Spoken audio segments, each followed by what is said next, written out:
Hoy nos acompaña en el Tesoro de la Isla Jorge Elías, docente y formador de la Academia de Formación de Cuadros del Movimiento Nacional. Jorge, ¿cómo estás? Un gusto verte después de tantos años. Y muchas Hola gracias Eugenio. ¿cómo estás? Por tener este diálogo con el Tesoro de la Isla, que es una productora que está haciendo un ciclo dedicado un poco a diversas propuestas políticas para reflexionar, ¿no? Es decir, nosotros no pertenecemos a ningún movimiento, ningún partido político como productora, pero nos interesa tener una visión lo más amplia y objetiva posible de las propuestas políticas que existen en la Argentina y sobre todo de aquellas que no se difunden por los medios tradicionales, ¿no? Porque uno realmente cuando uno ve la televisión, escucha la radio, están siempre dos o tres partidos y cuatro o cinco personajes, ¿no? Pero entonces te quería pedir, Jorge, que en primer lugar me comentes qué es el Movimiento Nacional y cuál es la propuesta del Movimiento Nacional para la política argentina. Así que bueno, te voy haciendo preguntas a medida que vayan surgiendo. Te escucho, Jorge. Bueno, un gusto realmente volver a verte y poder hablar de estos temas. El movimiento nacional, digamos, es un tema muy abarcativo. Eh, lo definiríamos como que es el pueblo argentino que va peregrinando a través de los tiempos. Y como tal tendría un origen que es desde el descubrimiento de América. Nosotros sabemos que América era la extensión del imperio español, que España era todo el imperio, no era solamente lo que hoy conocemos como el país España, sino que era todo el imperio y era un imperio muy vasto, 8 veces más grande que el Imperio Romano, por ejemplo. Y dentro de sí, con una potencia espiritual propia de la cultura cristiana, es decir, llevaba sobre sus espaldas y sobre sus barcos nada más y nada menos que el cristianismo y la religión de Cristo Jesús. Lo cual le daba una cosmovisión teocéntrica a la vida, una cosmovisión a Dios sobre todas las cosas, y cumplía una misión. Ese imperio español, al cabalgar sobre las olas del mar y encontrarse con América, que era la evangelización de los pueblos fundamentalmente, algo que hoy se niega completamente, y se hace una dialéctica y se habla mal dialécticamente de la leyenda negra y del indigenismo como si fuese una verdad. Y es un mito creado por los enemigos de este imperio español y por los enemigos de Cristo fundamentalmente. Y la Argentina lo sabe, Argentina sabe profundamente, el pueblo argentino sabe quién es. Yo lo he comprobado porque andando, yo te cuento, descubrí poco a poco, creciendo, esta idea del movimiento nacional que era diferente a de donde yo provengo. Yo en los primeros años de mi juventud, digamos, era un muchacho de una parroquia, formado en esa parroquia y empecé a formar parte de grupos nacionalistas católicos. Me formé ahí durante algunos años y fui descubriendo un montón de ideas coincidentes con esto que estamos hablando, pero también descubrí en el año 90, me encontré con una persona, con un personaje que ya fallecido, que fue Alejandro Álvarez, jefe de la otrora Guardia de Hierro peronista, y yo iba con un compadre mío que también ha fallecido, y fuimos a Buenos Aires a entrevistarlo, a verlo, y tuvimos que hacer una espera dentro de un bar hasta que nos tocó el turno de que nos atendiera. Resulta que ese bar estaba lleno de gente de todo el país que acudía a verlo, a charlar con él. Y él generosamente me prestó muchísima atención a las cosas, al diálogo que tuvimos, mirándome a los ojos, hablándome al corazón, y hablamos casi 2 horas. Es decir, fue sumamente generoso porque había gente de todo el país, te repito, esperando, gente grande. Y esto era el año 90, yo tenía unos 30 años. Y lo descubro a él y para mí fue un gran descubrimiento porque descubrí un carisma, descubrí una persona que me decía la verdad. Y me llamó mucho la atención su ropa humilde. Es decir, no estaba vestido de una manera llamativa, ni entrajado, ni nada, y su vocabulario ameno, coloquial. Bien, entonces ese fue mi primer descubrimiento, digamos, con esta persona, que fue descubrir un espíritu.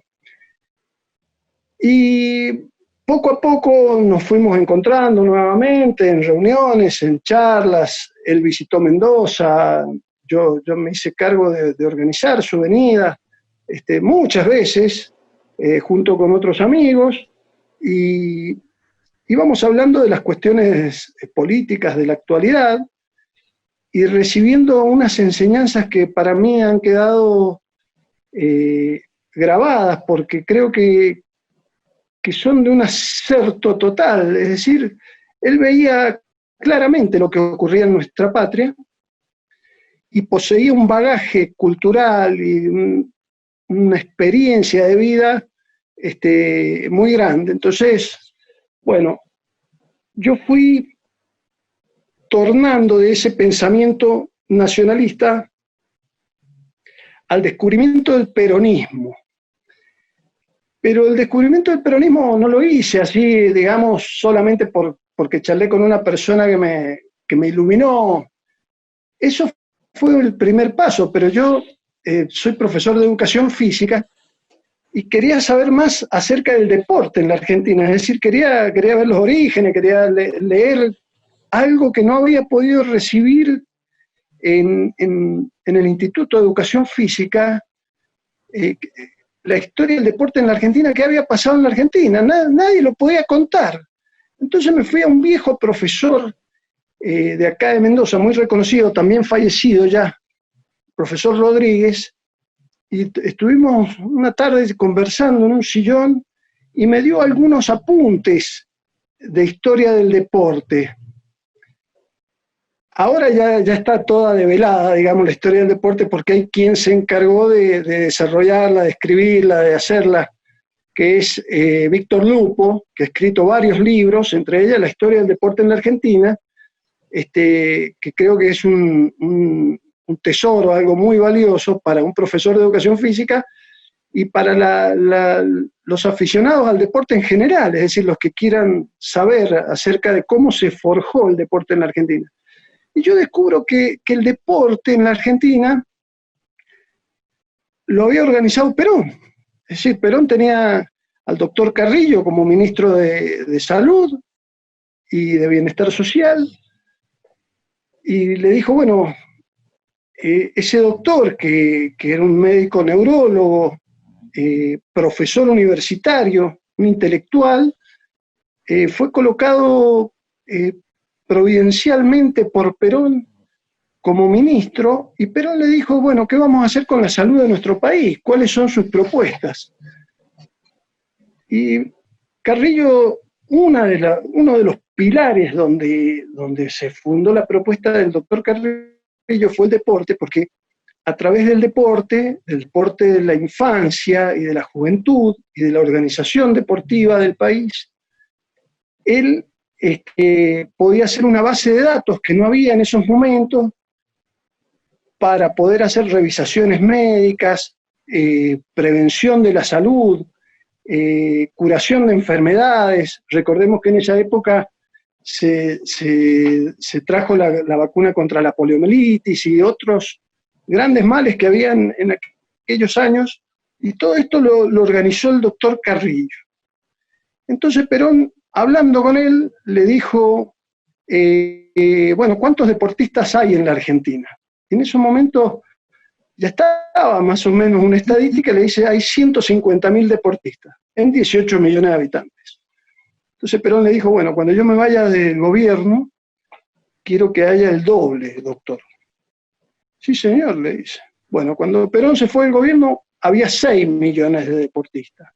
Es decir, una tercera parte de la población argentina estaba comprometida con el deporte y se habían desarrollado los clubes de barrio, se les había dado la posibilidad a 20 amigos que se juntaran como base de darles un lote o un terreno, los materiales para que lo construyan y la organización necesaria de esos jóvenes desarrollaban y construían los clubes. Porque yo crecí en un club de básquet que está acá a 6 cuadras de mi casa, que todavía juego al básquet ahí, y era eso, era una cancha de básquet con unos camarines y una cancha de bocha atrás, y después se le puso un tinglado, cuando yo era niño se le colocó el tinglado, y eso era todo. Pero dentro de ese club, dentro de ese tinglado, había una vida que yo recuerdo llegar a las 4 de la tarde, empezar las actividades deportivas, a jugar al ping-pong, a jugar al básquet, etcétera, a reunirme con tantos chicos y jóvenes y ver que había un montón de viejos reunidos en una piecita todos los días, es decir, organizando las actividades del club. Y bueno, fue el club donde me hice amigos, donde iba a bailar en mi adolescencia, donde venía, qué sé yo, Palito Ortega, Sandro, los grandes artistas de aquella época, sí. Y podíamos conocer una chica, y podíamos hacer el deporte, y jugar, y crecer, y hacer cosas en conjunto, ir a comer un lomo con los compañeros después de un partido de básquet, me acuerdo, siendo muy jovencitos, que era como la primera salida que uno hacía así, recorrer los clubes. Recuerdo en aquella época, porque te estoy hablando de los años 70, 73, 74, recorrer, había 60 clubes de básquet en Mendoza, era una cosa impresionante, clubes de barrio, que participaban en distintas categorías. Bueno, todo eso formaba parte del movimiento nacional. Yo no sabía, no podía analizarlo de esa manera, pero era parte del movimiento nacional, y descubro en estas conversaciones con este gran profesor que ya falleció, el profesor Rodríguez, que todo eso, cuando se produce el golpe de Estado en el año 76, los militares organizan los polideportivos con una intencionalidad política que era desarmar esa orgánica popular que había en los clubes. Es decir, que hubiese un director de deporte, profesores, y que no estuviese ni la cantina, ni las salas esas de reuniones de esos viejos, que eran unos viejos que organizaban la actividad del club y que pasaban el lampazo en la cancha, hacían de todo. Hacían de dirigentes, iban a las reuniones de la Federación de Básquet, todas las actividades.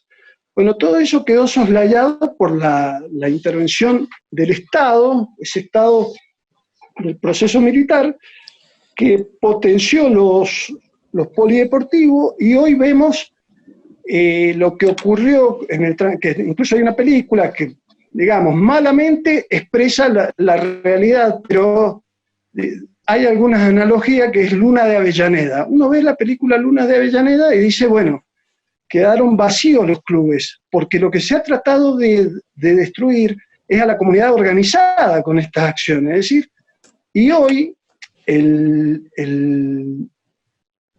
la Argentina y el mundo completo adolece de una situación que es la del individualismo fatal y la falta de integración entre los seres humanos para luchar por sus intereses. Bueno, volviendo al origen del movimiento nacional, esto que vemos, que he expresado yo a través del deporte, creo que comenzó a forjarse la identidad nacional desde el descubrimiento de América, es decir, cómo hacían los hombres para fundar un pueblo, para organizarse, para ponerse en consonancia con los pueblos originarios, con los indios, para no estar matándose todo el tiempo. Es decir, hubo que desarrollar habilidades de alguna manera, porque el hecho ya había ocurrido, era el encuentro del Imperio Español con América. Y el desarrollo de esa cultura que era muy superior, que venía desde los adelantos tecnológicos, el descubrimiento de la verdadera fe, la filosofía, los paradigmas que ya traía España, que fueron impresionantes. Vos fíjate que en 1492 se refiere el descubrimiento de América, y en 1523 ya había la primera universidad en América. Es decir, muy poquitos años después había una universidad en México, y se empiezan a forjar los profesores de esa universidad que se daban las clases en el idioma mexicano de los aztecas, en el latín y en el idioma español, en el castellano. Es decir, y los primeros profesores que van surgiendo de ahí, que eran gente nacida en México. Es decir, eran los que primero recibieron ese regalo de la cultura, de todo ese bagaje cultural que traía España. Bueno.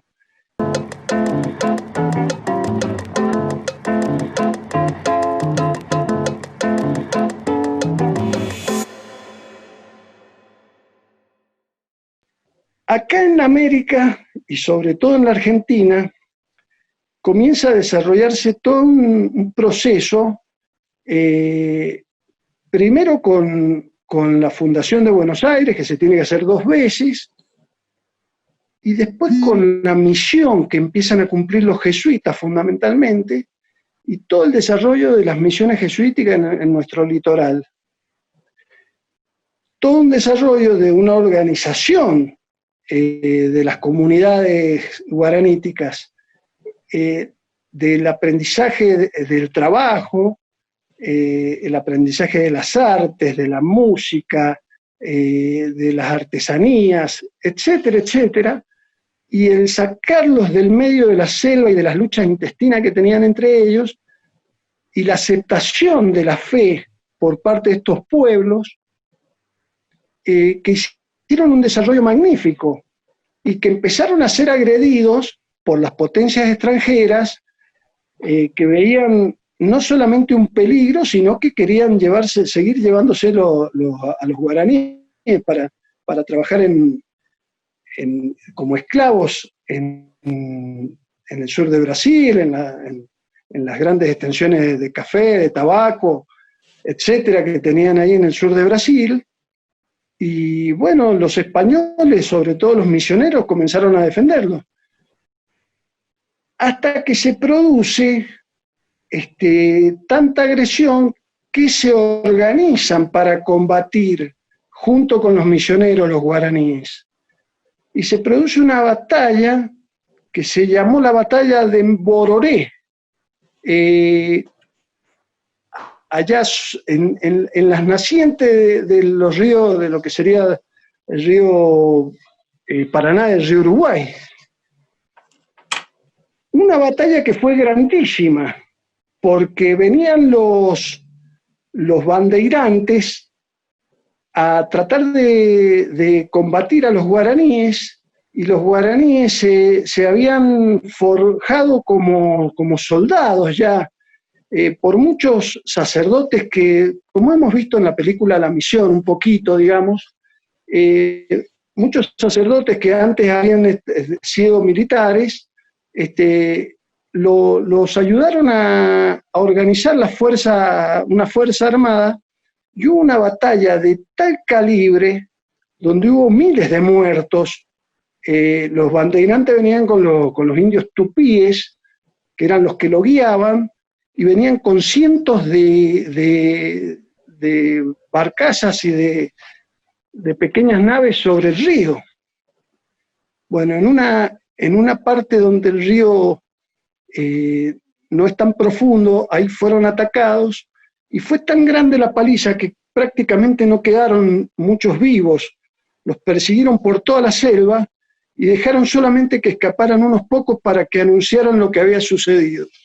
De ahí en más, hubo 100 años, esto fue en el año aproximadamente, te digo, el año 1650, hubo 100 años de tranquilidad para los guaraníes y para las misiones, después de esa gran batalla.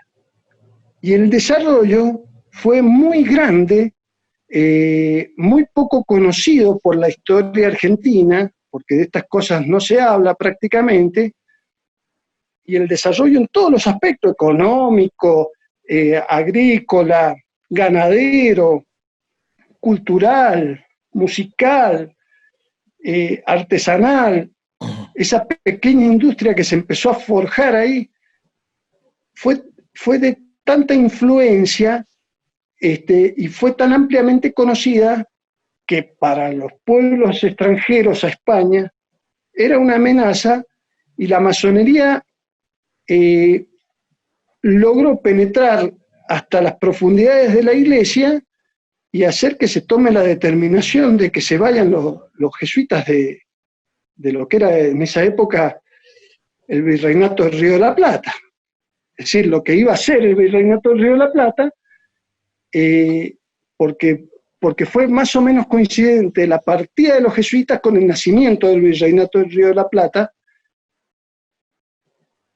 y ese, digamos, fue el hito primero, donde surge una orgánica del pueblo con una identidad sobre un territorio, con una defensa de sus propias cosas, y surge el Virreinato del Río de la Plata, y poco después se produce lo que fueron las invasiones inglesas, que ahí el pueblo de Buenos Aires tuvo que salir a su defensa y reconquista, y también parece ser que la historia esta oficial que nos venden de que fueron unas pocas viejas que tiraban unos bollazos de aceite hirviendo desde arriba de un balcón y unos cuantos piedrazos, y hubo miles de muertos. Es decir, vino el imperio inglés alentado por las cosas que sucedían en Europa a intentar posesionarse de este territorio. Y no vino con poquitos barcos, vino con 15.000 infantes de marina. Es decir, más o menos podríamos hacer una analogía con lo que pasó en el año 1982 en Malvinas, porque era así de impresionante lo que ocurrió. Y fue impresionante la epopeya de la defensa de Buenos Aires. Es decir, está todo oculto, pero fácilmente se puede hablar una charla completa de lo que fueron las invasiones inglesas. Creo que ahí fue otro hito tan importante como aquello de la batalla de Bororé, porque termina de afianzarse sobre el terreno el hombre argentino. Y bueno, poquito tiempo después comienza la Guerra de la Independencia, la llegada nuevamente a la patria de San Martín y de otros compañeros. La epopeya de Belgrano, tan desconocida, después de la Revolución de Mayo, con el primer gobierno criollo, una epopeya que hay todo un camino belgraniano de más de 10.000 kilómetros, primero a Paraguay, después a la banda oriental, después al norte argentino, hasta llegar al Alto Perú, a Bolivia, y combate tras combate, con toda una doctrina, con todo un pensamiento de integración de los pueblos. Lo seguían Mitre, que era un masón y un liberal, dice que los soldados de Belgrano caminaban como si fuesen una legión romana, pero con el carácter de monjes de un monasterio. Que eso eran, porque eran hombres de fe. Es decir, eran hombres que llevaban el rosario, el escapulario, que rezaban. Lo mismo pasó después acá en Mendoza, cuando se desarrolla el Ejército Libertador. Es decir, las mismas premisas que usaba Belgrano las usó San Martín. Es decir, era un ejército, era el pueblo, un pueblo de fe, organizado con las armas, para hacer la propia independencia. Bueno, todo ese camino que se hace, ese rayo que fue la guerra de la independencia, fundamentalmente el héroe máximo que tenemos, que es San Martín, que fue un pensador, un hombre político, más que un militar. Es más conocida, es decir, Mitre intenta que aparezca un soldadote que sabía usar las armas, y no el gran genio político que fue tanto él como Belgrano. Fueron dos personas que pensaban la patria grande de América. Bueno, y se produce la epopeya del cruce de los Andes, que es una cosa impresionante, también para estudiarlo largamente, la independencia de Chile, la libertad de Chile y la libertad de Perú, con un ejército, la forja de una armada que no había ni un barco. Todos los barcos se conquistaron asaltando con el primer barco a los barcos españoles que pasaban por el Pacífico, y así se construyó la flota. Después se logró traer al almirante Cochrane y otros navegantes con otros barcos desde Inglaterra. Pero la toma del Perú también fue una cosa impresionante, porque con 4.000 soldados asaltó una fortaleza de 25.000 soldados. Y con un montón de esfuerzo y de ingenio, haciendo una guerra de zapa, conociendo perfectamente cuáles eran sus objetivos, poniendo la fe en las cosas superiores siempre. Y ese era el movimiento nacional, digamos, que iba surgiendo, era el pueblo argentino que se iba desarrollando, que iba caminando con un esfuerzo de sangre, de tiempo, de vidas, para ser independiente, para que naciera la patria. Bien, surge esto y el movimiento nacional, que es el pueblo argentino, en esos 10 años que fue como un rayo San Martín sobre América, y se tuvo que retirar por las insidias nuevamente de la masonería, por las insidias de los masones como Sarmiento, que querían achicar el país, que escribían ofreciéndose en Chile ellos. Primero Sarmiento se hizo ciudadano chileno, y después escribía que los chilenos tenían que tomar toda la Patagonia, el Estrecho de Magallanes, parte de ese programa sarmentino lo cumplió Chile. Bueno, y la división que produjo la masonería inglesa durante la Guerra de la Independencia, San Martín yo creo que tuvo que luchar más contra las insidias de los masones, porque esa fue la lucha realmente, que contra el ejército español. El ejército español estaba ya vulnerado por la masonería inglesa, lo mismo que los politicones que teníamos acá en la Argentina, en el Río de la Plata. Estaba la logia del Río de la Plata, la logia de Lima, y había una logia en Río de Janeiro muy importante, y las tres logias manejadas por el embajador de Inglaterra en estas tierras. San Martín, cuando llega a Perú, lo que hace es reunirse con el Estado Mayor de los españoles, pide una reunión. Y hubo dos grandes reuniones, en Punchauca y en Miraflores, con 7, 8 meses de distancia entre una y otra. Y lo que San Martín le propone, dice, terminemos la guerra acá, unifiquemos los dos ejércitos, busquemos un monarca, demos la libertad a los esclavos, a todos los aborígenes que están trabajando en las minas de estajo, hasta la muerte trabajaban, demos la libertad de vientres y establezcamos una unidad entre los americanos. Cuando San Martín le dijo esto por primera vez al general Pezuela, que era el virrey de Lima, Pezuela estuvo totalmente de acuerdo, porque no era de la logia. Dice, tiene razón, esto es lo que hay que hacer. Este hombre tiene conocimiento, es lo que hay que hacer. Vamos a buscar un monarca que venga de la casa de los Borbones en esa época de España, lo traemos y que gobierne él acá. Le damos una unidad con una autoridad. Bueno, la logia lo destituyó a Pezuela inmediatamente y colocaron al general La Serna. Pocos meses después, San Martín vuelve a intentarlo con otra nueva reunión y, bueno, el general La Serna tenía prohibido llegar a un acuerdo en esos términos bajo pena de muerte que le había propuesto los otros generales que eran de la logia, Canterac, Barbarucho Valdés, etc. Barbarucho Valdés, por ejemplo, personalmente se encargó de la muerte de Güemes, sobornando a un comerciante, un tal Benítez, ahí en la provincia de Salta, y se vino con 400 soldados. Él había sido contrabandista, conocía todos los pasajes de la cordillera, y logró llegar hasta la ciudad de Salta sin ser visto, por unos lugares inéditos, digamos.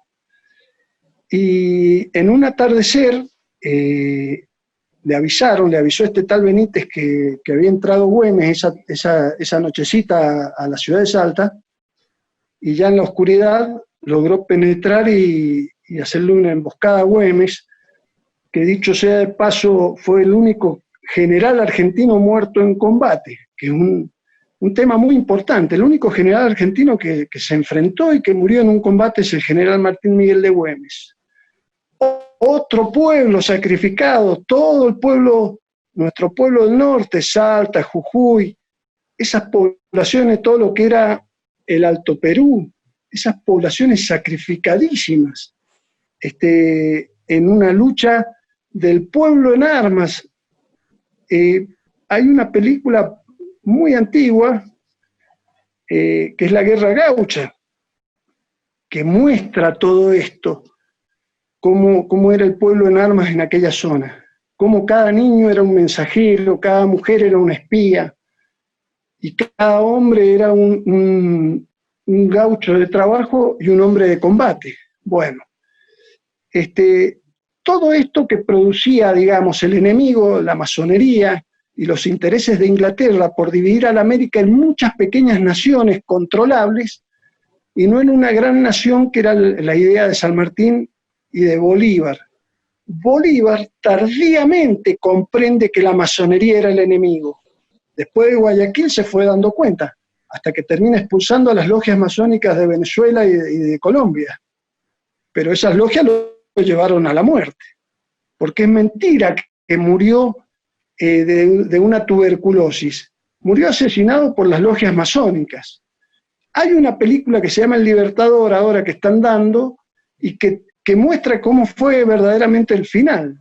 Es decir, Inglaterra lo usó todo lo que pudo y cuando ya no lo pudo controlar, lo intentó matar. Bueno, acá pasó lo mismo con San Martín. San Martín volvió del Perú y se tuvo que quedar un año en Mendoza sin poder salir de acá. Tenía a su esposa muy enferma, a Remedios, en Buenos Aires, la quería ir a visitar y no podía salir de acá. Solo pudo salir cuando Estanislao López le puso todas las lanzas que usted quiera, mi general, para trasladarlo hasta Buenos Aires. Y así fue. Logró llegar a Buenos Aires unos días después de la muerte de su mujer.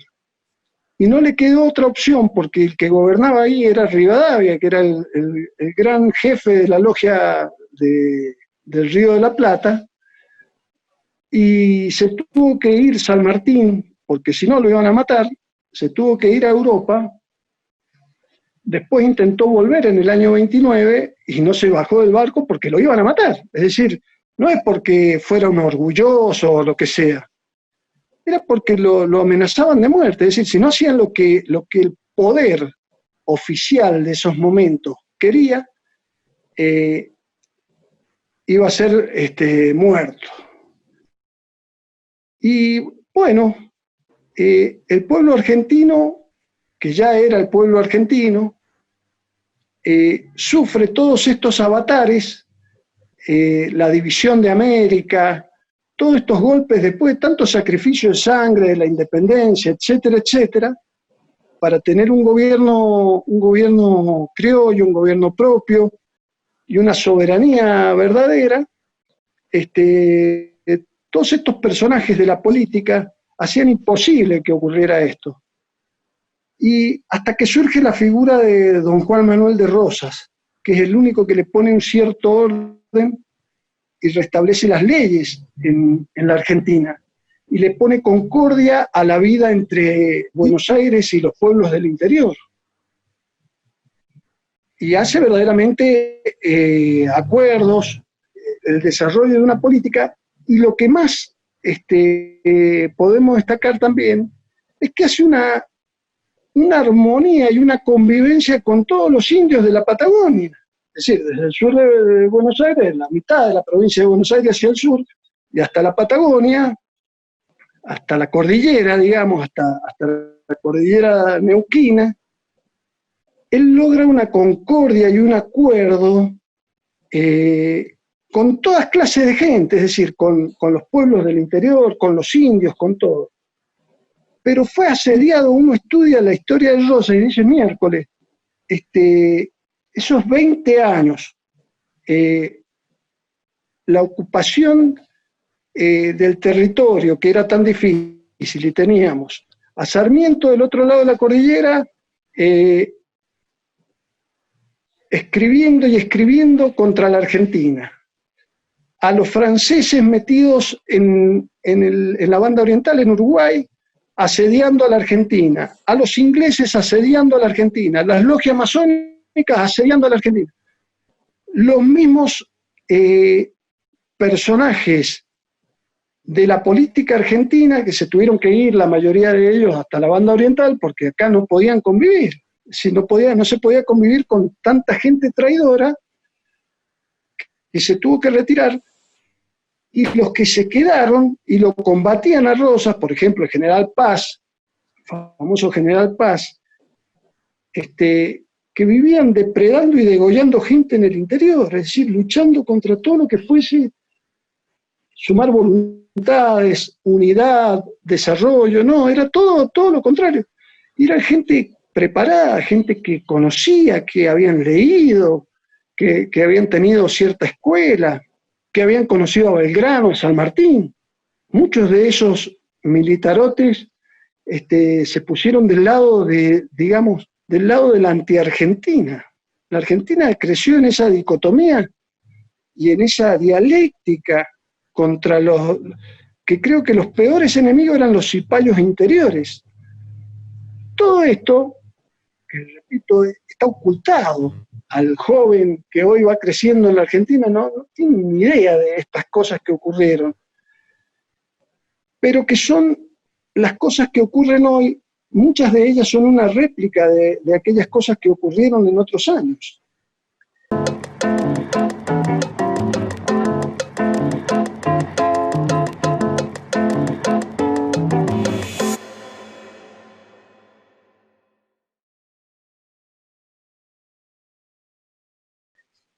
Y así, con estas tablas de sangre, digamos, que hubo en la Argentina, batallas que se ganaban y que se degollaba, por ejemplo, ahí en todo lo que fue la zona de Córdoba, de la Sierra de Córdoba, después de una batalla, el general Paz hace degollar a 800 soldados del ejército enemigo.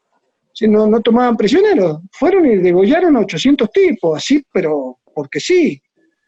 Bueno, como esos hechos que parecían naturales, que no eran naturales, ocurrieron muchísimos. Y no era de los dos lados igual.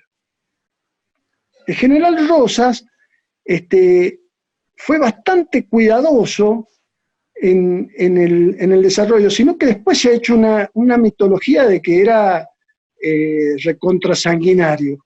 Hubo excesos, etcétera, pero no tenían ese espíritu, que era un espíritu, digamos, yo diría que hasta diabólico lo que se hacía en el campo de batalla. Y fijémonos que San Martín, por ejemplo, o Belgrano, hablaban del ahorro de sangre en las batallas. Cuando ya la batalla, por ejemplo, San Martín en Chacabuco, en un momento tuvo que ponerse enérgicamente porque ya la batalla estaba ganada. Y tuvo que parar la sangría que se le hacía al ejército enemigo porque ya era inhumano, es decir, pasaba de la violencia para imponerse sobre una situación a una depredación, cosa que él no iba a hacer. Lo mismo Belgrano, después de la batalla de Tucumán, bajo juramento libera a 3.000 prisioneros españoles, bajo juramento de no volver a tomar las armas contra la Argentina. Si no los mató, ni los fusiló, ni los metió presos. Bajo un juramento se hacían las cosas caballerosamente, digamos. Bueno, estos tipos transgredieron todo tipo de norma humana, cristiana, etc. Y no solamente eso, sino que ofrecían el territorio argentino. Por ejemplo, el general Paz ofrecía a Inglaterra y a Francia hacer una nueva republiqueta en lo que hoy denominamos la Mesopotamia argentina, es decir, Entre Ríos, Misiones y Corrientes.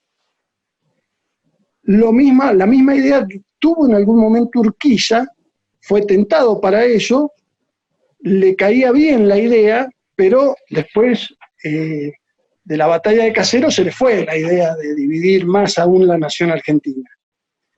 Y nosotros vemos cómo en todo este proceso, ese que fue el virreinato del Río de la Plata fue perdiendo territorio y fuerza y unidad, porque se dividió a Bolivia por un lado, a Uruguay por el otro. Chile quedó como una colonia inglesa prácticamente, porque la masonería se apoderó de Chile y mató a los pocos patriotas que lo querían. Y vimos cómo se perdió el Paraguay también. Es decir, se perdió muchísimo territorio de lo que fue el virreinato del Río de la Plata. No hace tanto tiempo de esto, parece que 200 años es una enorme... No es tanto tiempo, es ayer que ocurrió. Y el pueblo argentino siguió su curso y después de Caseros, la matanza intestina que hubo de los ejércitos nacionales, digamos, que desarrollaron Sarmiento y Mitre contra las provincias argentinas y después contra Paraguay en la guerra del Paraguay, es decir, no acababa nunca la sangre, de derramarse la sangre, y la sangre de los hermanos. Mitre manda a los coroneles a batir todo el territorio de la nación, y las provincias, con todos sus pueblos, sus montoneras y sus conductores, que eran los antiguos caudillos de esas provincias, que eran hombres probos, hombres cultos, como fue, por ejemplo, Facundo Quiroga.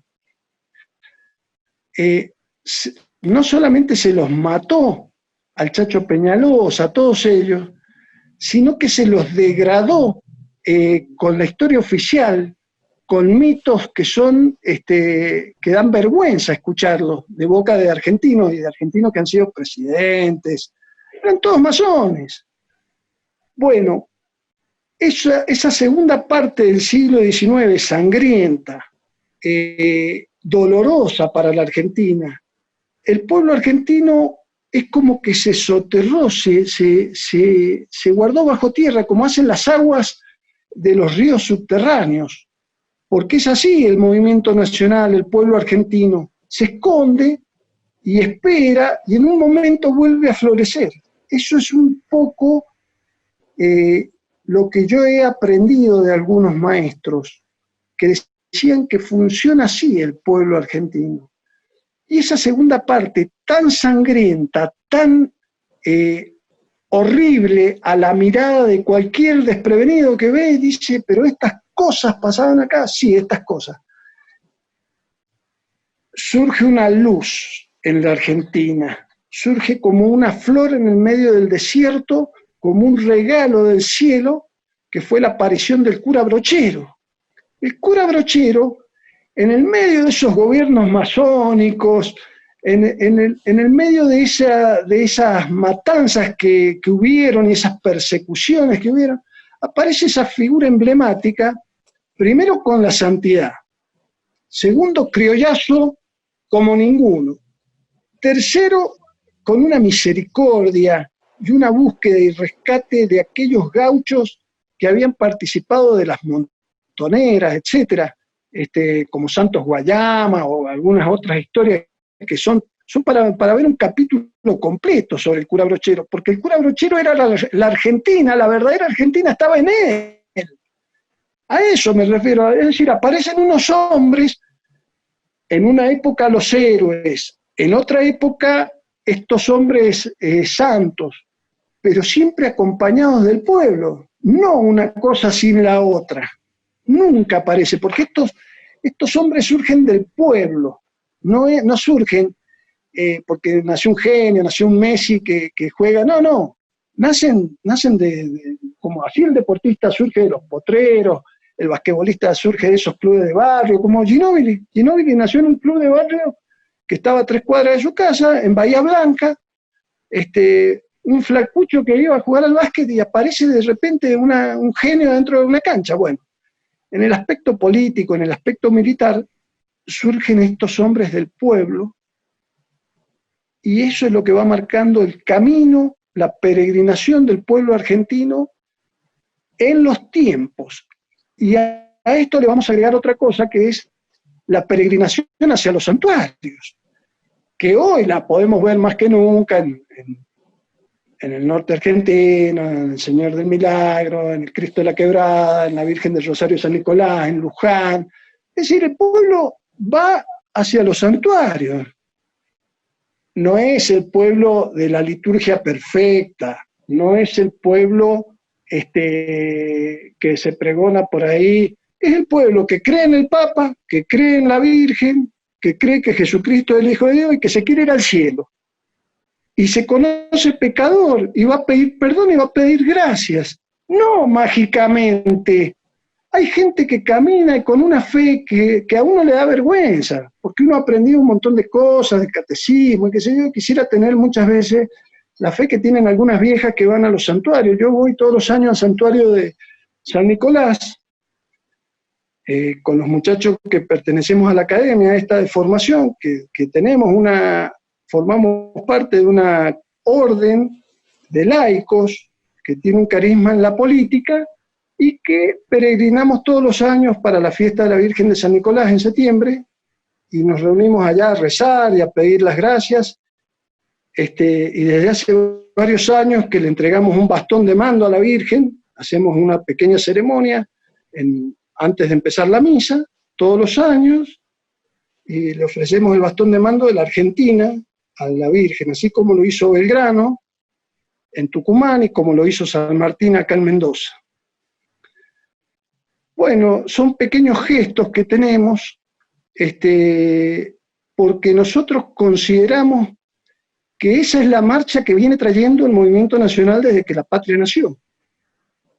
Pero aquello que Rosas hizo de establecer empíricamente una política que después tuvo que sufrir el destierro, esa política de unidad, esa política donde se empezó a hablar de la soberanía argentina, donde se defendió contra el bloqueo anglo-francés del puerto durante 12 años, contra la libre navegación de los extranjeros por nuestros ríos.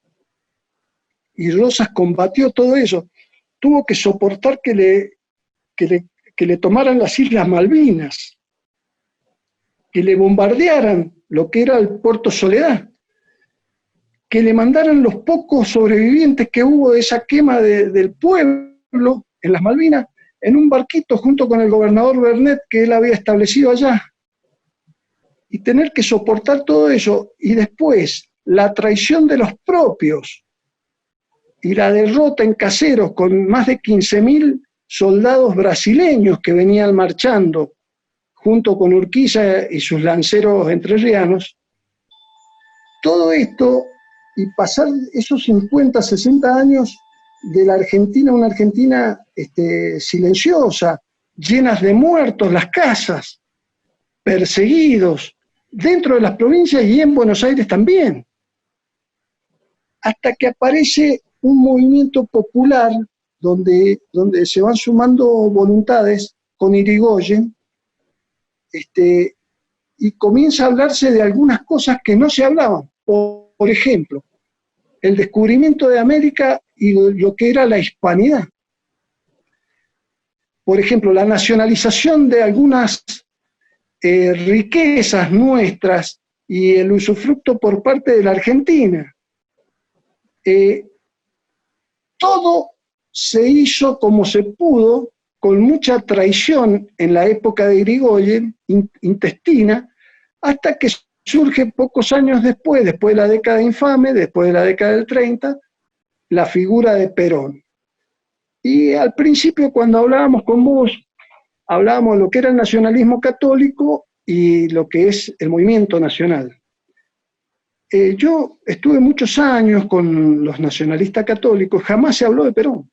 Parece que es una negación, es decir, no, de eso no se habla. Una negación. Y cuando yo descubro, así como habíamos empezado hablando del deporte, yo descubro a Perón a través del deporte, pero después lo empiezo a descubrir en otro tipo de obras. Cuando me voy acá al centro de Mendoza y descubro que la Casa de Gobierno la hizo Perón, cuando me voy a la Ciudad Universitaria y descubro que la Ciudad Universitaria la desarrolló Perón, cuando descubro que el primer Congreso Internacional de Filosofía que se hizo en la Argentina fue en el año 49, lo desarrolló Perón, con un cierre magistral, con un discurso magistral de cierre que hoy es un libro obligatorio para leer para cualquiera, que es La Comunidad Organizada, y después veo que hizo toda una revolución, porque nacionalizó el comercio exterior. ¿Sí? Flaco, lo que pasa ahora, que es la Argentina, un país ojero que vende, cobra en dólares y guarda la plata en el extranjero. Ah, qué bien. Y sigue usufructuando la propia tierra para venderla al extranjero, cobrar en dólares y seguir con esa famosa bicicleta financiera, empobreciendo cada día más el país. Después, estamos sometidos al poder financiero internacional. Bueno, Perón nacionalizó el Banco Central y dijo, bueno, las finanzas van a ser de tal manera que va a haber un equilibrio en la economía argentina entre todas aquellas cosas que son el capital y el trabajo. Se organizó a la clase trabajadora, que no tenía organización, es decir, era muy, muy pequeña la organización, se organizó, se le desarrolló una doctrina. Y yo lo que veo en ese nacionalismo católico, donde estudié muy bien la doctrina social de la Iglesia, es que el único que la aplicó en la práctica fue Perón. Perón puso en práctica la doctrina social de la Iglesia. Es decir, habían 20 jóvenes que querían jugar al básquet o querían hacer un club de fútbol y se lo subsidiaba, es decir, el principio de subsidiariedad funcionaba. Lo mismo así, el Estado subsidiaba muchísimas actividades, por ejemplo, la cultura argentina no surgía del Estado como hacen ahora, que a ver, una película la va a desarrollar el Estado, no, la desarrollaban lo que se denominaban en aquellos momentos las organizaciones libres del pueblo. O sea, había que hacer una película y no hubo una época más brillante del cine argentino que esa, con una filmografía que hoy uno se saca el sombrero y dice, ¿cómo puede ser que estas cosas no se reediten o no se hagan? ¿Cómo puede ser que no tengamos una muy buena película sobre la guerra de Malvinas, por ejemplo, que habrían montones de temas para tomar de Malvinas, del heroísmo, de exaltar un montón de cosas buenas que tenemos los argentinos? ¿Por qué todo es malo de los argentinos? ¿Por qué se dice que el pueblo argentino es un pueblo de vagos, si no lo es? Perón decía que había una sola clase de hombres y era el pueblo trabajador, era el hombre trabajador. Decía cosas locas Perón, como por ejemplo que nadie se podía realizar si no se realizaba la comunidad, que el hombre se realiza en comunidad. Parece una cosa loca, pero es una idea aristotélica, no es una idea de Perón. Perón tomaba muchas cosas de Aristóteles, tomaba el tema de las virtudes. Yo recuerdo hablar con un nacionalista de un famoso discurso de Perón sobre la hispanidad, y dice, no, eso se lo escribió, seguro que se lo escribió Vicente Sierra. No. Jorge, te agradezco mucho este diálogo que creo que recién empieza, riquísimo, y te comprometo para la próxima vez para continuar hablando sobre la propuesta nacionalista argentina. Te mando un abrazo. Bueno, gracias Eugenio, un abrazo para vos.